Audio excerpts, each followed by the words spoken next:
Hello everyone! It's another episode of Melvet's Table for today. Thank you so much to all my subscribers. And if you are new in my channel, please don't forget to click on the subscribe button and the notification bell so you will always be updated every time I post a video in my channel. Before we go on to our recipe for today, shout out first to Miss Daisy Cruz of Bulacan and Miss May Rose of Iloilo City.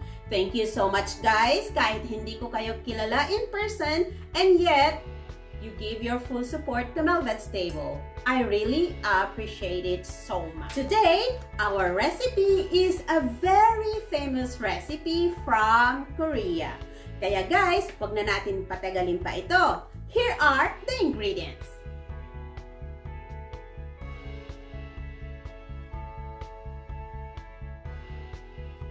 First guys, we have to marinate our beef. I have here 1 pound of beef sirloin. Okay, so I put 2 tablespoons of brown sugar, and then I have here shiitake mushroom dried. I put it on a hot water for about 1 hour and then cut it into strips. Then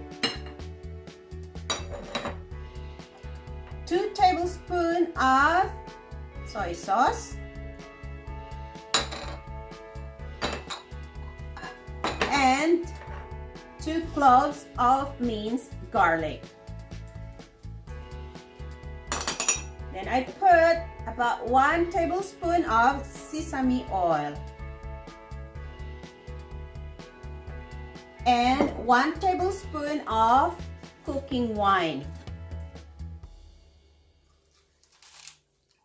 All right, so we will mix this together and put in the fridge to marinate until we finish cooking some of our vegetables.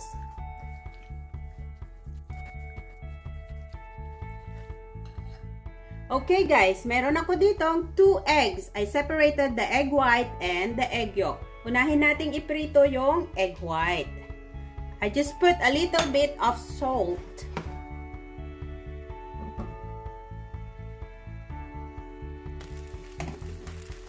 So, babalik ta rin lang natin para maluto rin yung other side. Like that, okay? Then, we will set this aside for now. Next is the egg yolk.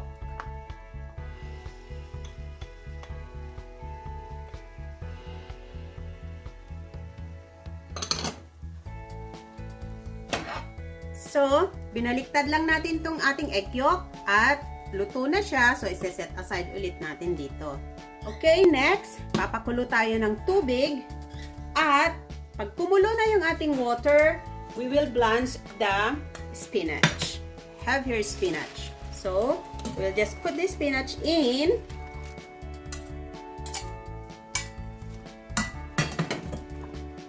And I have here ice cold water. Kasi after ma-blanch natin ito, we will put this into the ice cold water. Okay guys?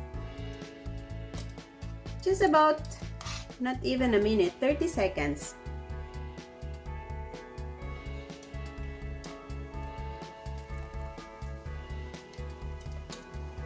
We will keep the boiling water para sa ating glass noodles. Okay guys, ito yung ating na-blanch na spinach na inilagay natin sa ice cold water. Pipigaan lang natin siya. And then, yung hindi naman siya pigang-piga na talagang pigang-piga na. Then we will set this aside on the plate. So, sa ating pinag-blancha ng spinach kanina, dito rin natin lulutuin yung ating sweet potato noodles or tinatawag nilang glass noodles. You can use vermicelli also kung hindi available sa inyo. Okay, lalagay natin lahat. And then, pakukuluan natin to ng hanggang maluto siya, about 10 minutes.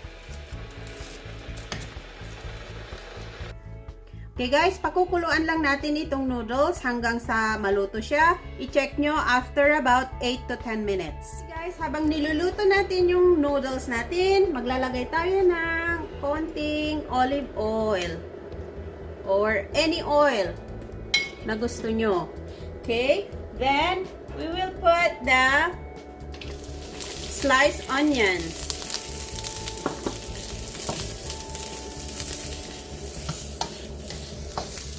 So, pwede na rin nating ilagay yung ating spring onions together. Okay? Then, we will put a little bit of pepper and a little bit of salt. That's good enough.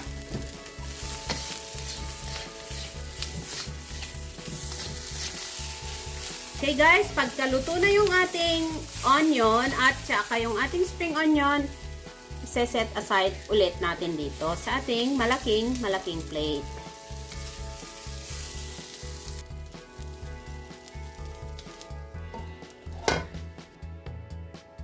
Then, konting olive oil ulit. Saka natin ilalagay yung ating fresh white mushrooms.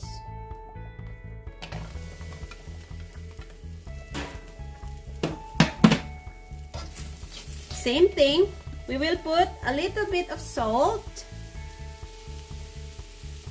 and pepper, ground black pepper.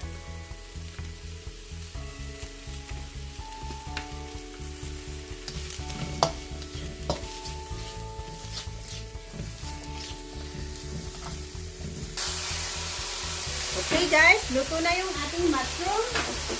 We will put here again, set aside on the big plate.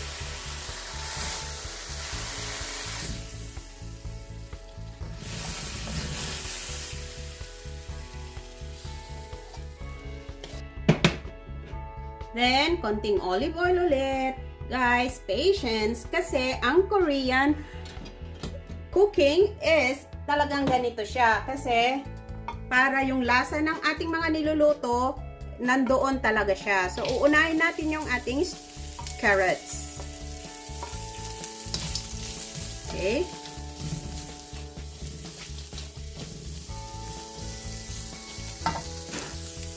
So, pagka medyo luto na, half done na yung ating carrots, we can now add our red bell pepper.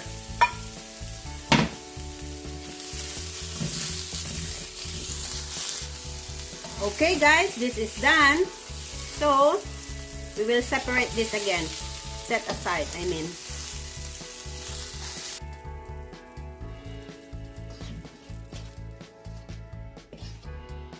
So guys, ito yung ating marinate kanina na ating beef strips. Then, maglalagay tayo ng olive oil ulit. Yung strips ng inyong beef ay manipis lang po. And then, maglalagay ako ng garlic kasi gusto ko yung maraming garlic. At gusto ko yung medyo, ano siya, naluto siya. And then, put in the beef.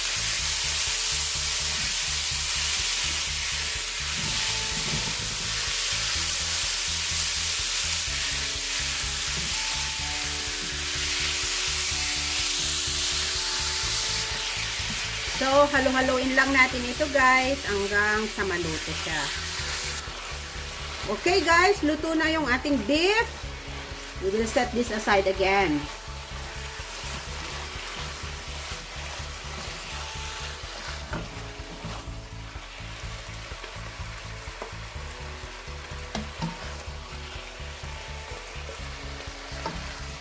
Ayan guys, yung ating mga nalutong ingredients. Okay guys, yung ating egg kanina na pinirito, kailangan natin tong hiwa-hiwain na para maging strips din siya.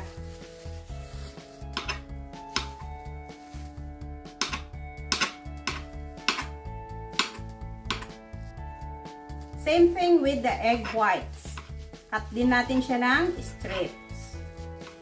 Kasi napakagandang kulay.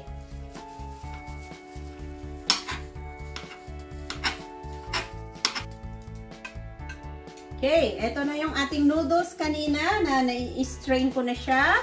We will put this on the middle. Wow! Parang maliit yung ating plate. Pero kakasya yan. Okay? And then, we will now put soy sauce.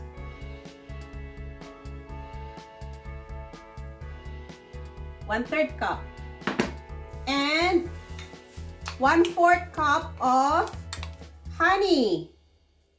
Guys, napaka-healthy itong recipe na ito. Ito ang pansit ng mga Koreans.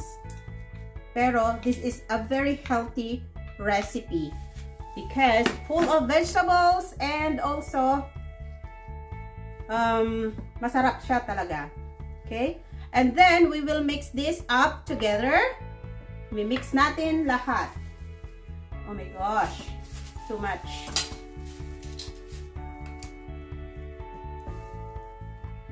Okay guys, nahalo na natin siya. Then, we will put the egg white and the egg yolk together. At, sprinkle natin ng konting toasted sesame seed. Okay? And then, mimix ulit natin siya. Okay guys, ito na yung japchae. Okay, sa lahat po ng Korean lovers, like Korean food lovers, ito na po, ang napakasarap na japchae. Thank you so much to all my subscribers. And of course, if you are new in my channel, don't forget to click on the subscribe button and the notification bell so you will always be updated into all my recipes. Thank you so much and see you next time again.